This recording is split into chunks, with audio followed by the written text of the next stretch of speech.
កើតមកអ្នកក្រកម្មក៏កុំសត់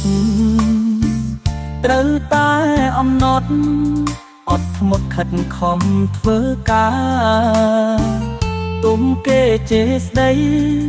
ទ្រាំអត់មិនហ៊ានតវ៉ាខំប្រឹងដើម្បីគ្រួសារ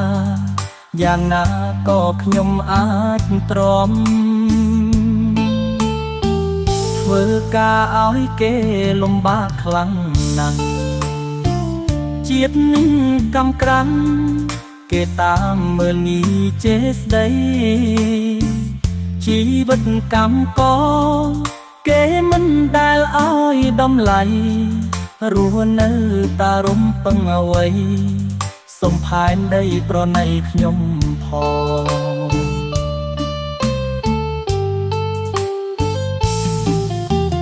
កើតជាអ្នកក្រខិតខំប្រឹងរួម